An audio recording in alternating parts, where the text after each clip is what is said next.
What is truly amazing in Loudoun County Public Schools is that we've created an environment where we're taking dollars that we used to spend on building maintenance, on utility bills, and we're able to channel that expense through our energy efficiency programs and initiatives into the classroom. This is the light bulb of the future.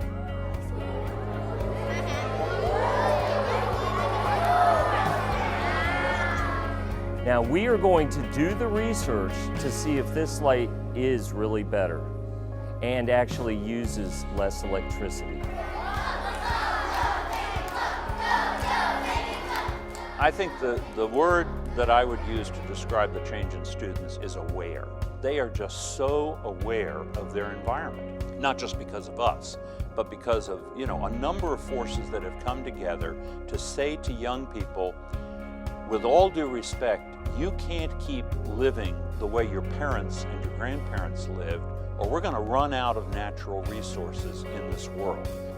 We're not just taking money that we would have spent on the utilities and providing classroom materials, but it allows us to afford teachers. It allows us to invest in the students' education. And so we started with that, and then we evolved even further. We took it from investing into the classroom to creating a culture in that classroom for future savings, future investment, future education for the students of that classroom, to understand why it's important to make those connections about saving energy, saves money, works towards sustainability, invests in your community. And it created sort of a rich learning environment where students went beyond our wildest dreams and also then taught us how to then kick it up even further, to branch out, make our program even more successful. And that is when you really have the holistic community.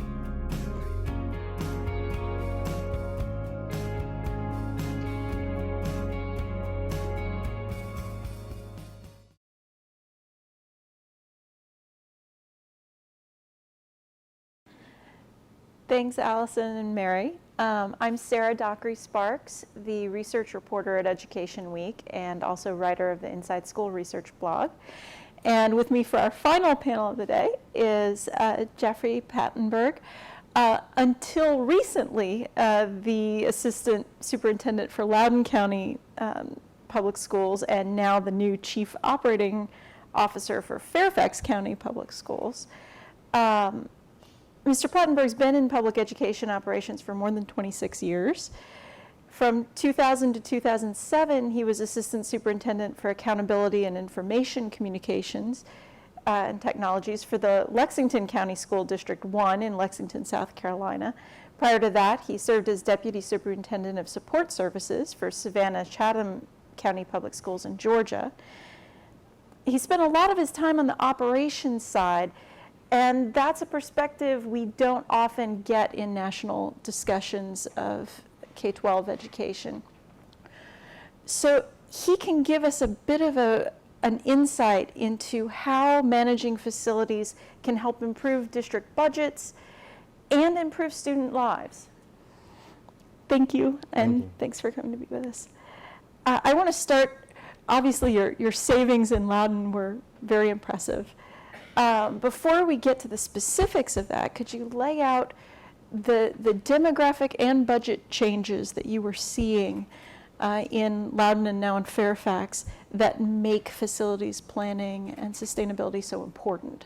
Absolutely, and we thank you for letting me be here, and like with the rest of my colleagues, it's just simply amazing that not only the Pew Charitable Trust, but also the Renaissance Learning and National Student Clearinghouse, as well as Education Week, provide this opportunity for such rich discussion. I've been truly just blown away and impressed with the talent of the individuals that have been up here, and having the Secretary of Education, certainly that's just always a pleasure. So keep this good work up in defining your space, because it's outstanding, rich content. Like you've heard from the other discussions, the landscape has changed. Our environments have changed. Our requirements have changed.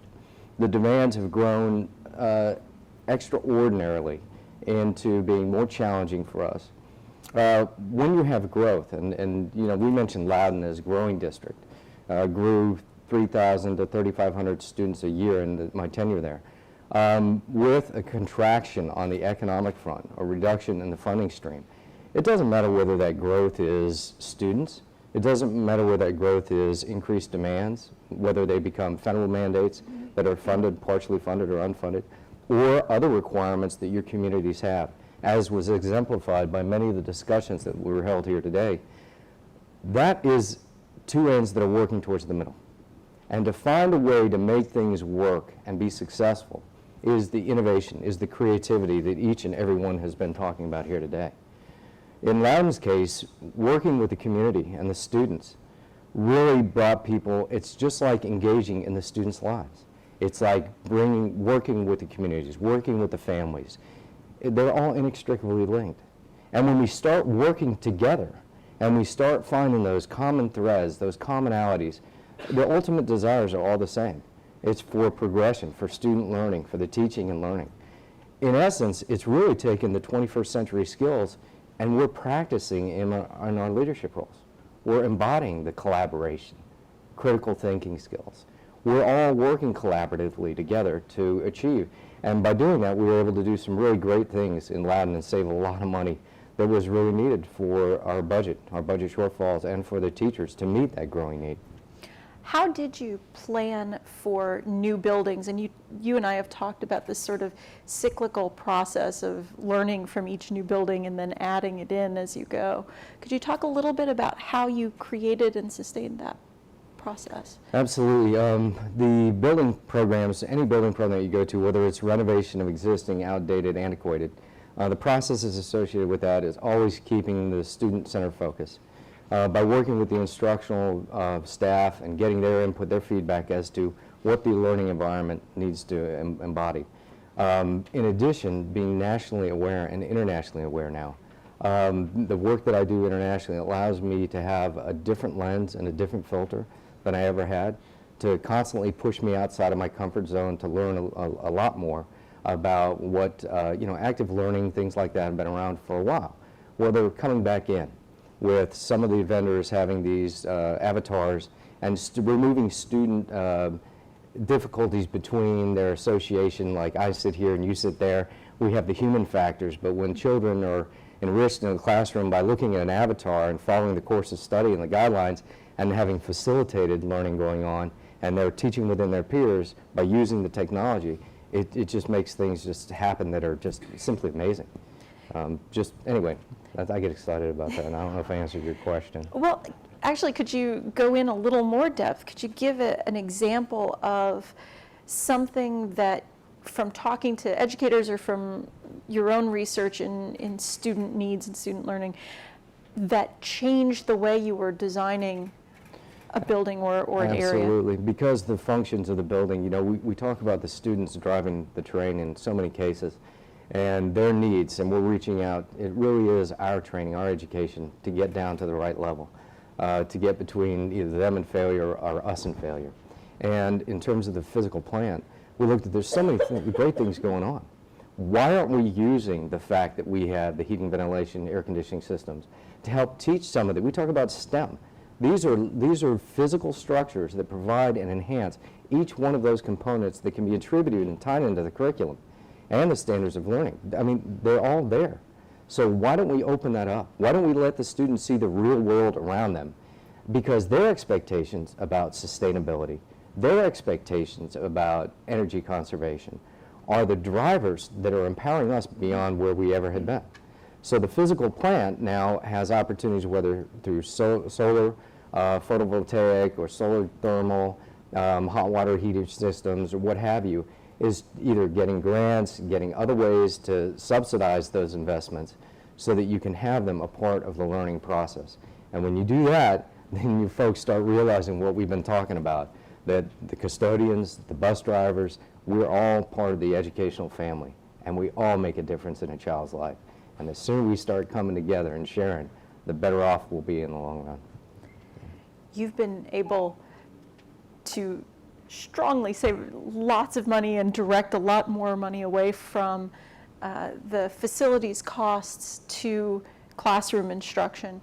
Could you talk a little bit about how you did that and how you not only looked for the cost savings, but developed a culture in your facilities staff, as well as your teachers and principals, to have everybody on the same page with that? Well, we did it in a number of ways. It was kind of multifaceted. I mean, we looked for the low-hanging fruit, relighting systems, windows, things like that, that there are firms that are out there that will want to come in, electrical cooperatives or partnerships that you can have with public-private. And it does take business communities working together with schools and the community at large working together to identify the directions that you want to go in. But what we did was we had kind of addressed that and taken most of those low-hanging fruit items. But there was an opportunity where I created a energy education component that was tied to the student learning piece. The gentleman, John Lord, Mike Barancevich, two outstanding individuals. The program had been there before me, but it was kind of isolated. It was kind of its own little, separate island, if you will. And what I did was I said, okay, we need to further advance the educational component, the going out when we have the opportunities at the actual schools to share with children and learn. But you also, I think we were missing a part with the maintenance personnel. We didn't have them at the table. We didn't have the discussions. So when we finally brought them together and I reorganized, I actually physically placed the energy education folks over with the maintenance department. They started having conversations about what was working, what wasn't working. And when I started meeting with my team and working with the local Council of Governments, the Climate, Energy, and Environmental Policy Committee, I was looking at the other ideas that were coming out of Maryland, the District of Columbia, Arlington, Virginia, Fairfax County, Loudoun County. There's just a whole regional approach, Prince William County. And there was unique adaptations, much to the discussion about great ideas being community focused. Well, I brought my team in and we sat and we talked about it and we had some brainstorming. And I said, well, I need to now really give direction on what I expect, because I've been looking at the operational expenses, and that is our biggest footprint. Our electrical consumption is considerable. And I said, so we need to figure out how to go ahead and get that targeted piece, the largest one, even lower than where it is. And so then people started sharing, and they started coming up with ideas about, well, the motors in the systems, they burn out at a certain time, all these things that a lot of people may not like, but I really get into, and about the seals not working on the vents and so on, and the many number that are in a physical plant such as this. I mean, it's voluminous. Filter changing, preventive maintenance, the list goes on and on. So by identifying those things, we then said, okay, well, let's start doing physical audits of our physical plant. It's really time consumptive to do a 280,000 to 360,000 square foot facility, to go through over 400 and some mechanical units, identifying all the different motors for the PRVs and all these other elements that need to be looked at. But it's about the work that makes the difference. So in doing that, we were able to identify, not just looking at the utility bills and where you had outliers, but also going a little bit deeper. What would you say is the most common mistake that superintendents make with regard to how they're planning and maintaining their facilities? And how did you make sure that the other school officials you were working with didn't make that mistake? Common mistake, superintendent, that's a good question. I wouldn't look at it as a common mistake for superintendents. How I would look at it is that, we talk about the evolution in education. What applies in the classroom applies on the support side of the house. It's all part and parcel to the whole thing. We evolve. Programs have evolved. So it gets to the point where you have to have that evolution to grow to a point where it doesn't make sense. And then we have the revolution. So the revolution then gets us to a point where if superintendents come in, if chief operating officers, assistant superintendents come in, and things are just moving along, well, that's nice. They introduce you to your bag of tricks, what I say that they leave for the second shift. So when you come in and you start looking at all these things that you got to deal with, sometimes you're not checking the runner at second, because all those things are working just fine. It's those things that need to be re-examined, because as we do evolve, as districts evolve, some of the operational methods and means need to be reviewed because they are the ones that are bogging you down. They're costing you the most.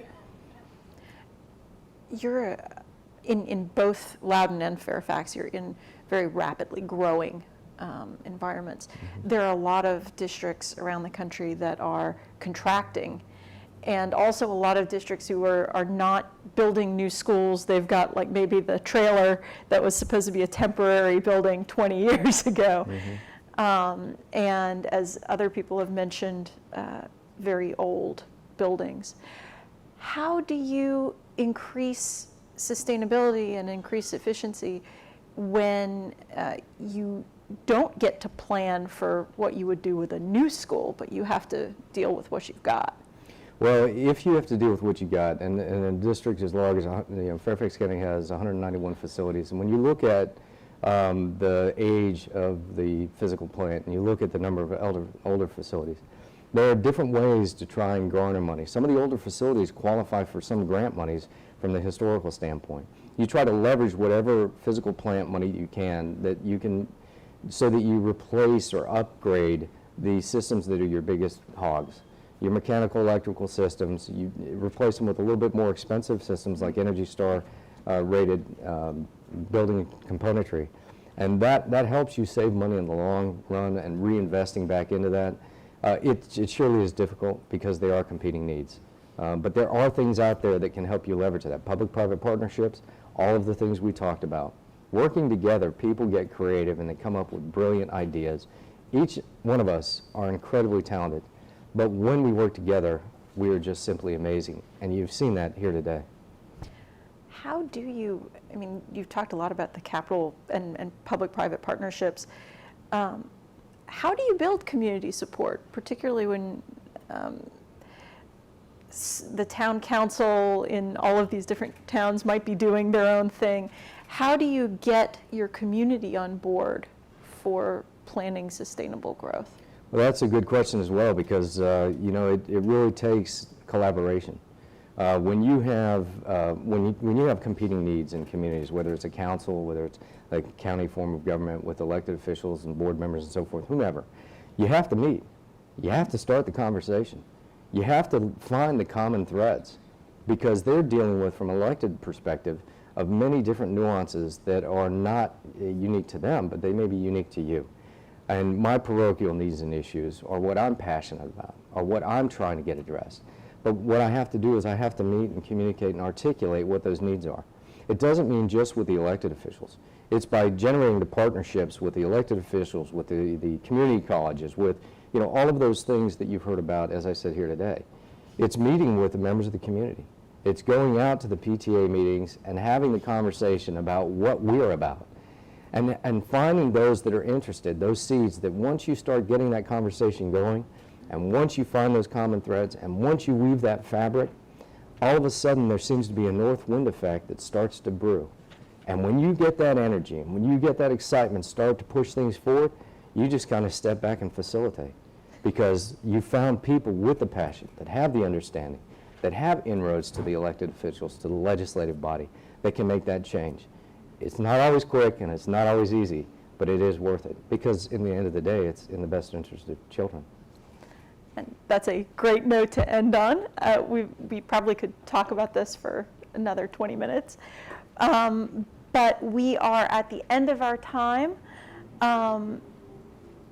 I just wanted to say, if any of you had additional questions, we weren't able to take questions for this session, but if you'd like to speak to Mr. Plattenberg, I'm guessing you'll be around for the networking lunch.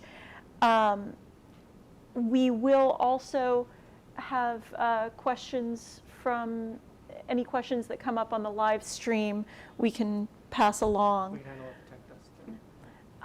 Thank you all very much, and please help me thank Mr. Plattenberg. Well, thank you. Thank you. Thank you. Thank you, Sarah and Jeff. And thanks to everybody here in the room for this terrific day of celebration and inspiration, as well as all of you on the live stream for joining us today. I do want to say goodbye to our online audience. Thank you very much. We are going to collect the questions that were gathered from you for Secretary Duncan and any of the other leaders in the room. So if you want to make sure that you get those in before you sign off, we'll take those questions, we'll get them responded to, and well, we'll try our best anyway. And we'll put that up with the archived live stream. As a quick reminder, you received this yellow evaluation form when you all entered the building. Please, we really do value your feedback. We really do read these. For all the leaders, we do have a little box for you to take home your recognition plaque in. And I hope you'll all join us now. We'll all be going through these back doors in the back of the room here for our networking lunch with all these great leaders. Just exit through these doors to our luncheon, and we'll see you all there. Thank you again for joining us and celebrating Leaders to Learn from 2013.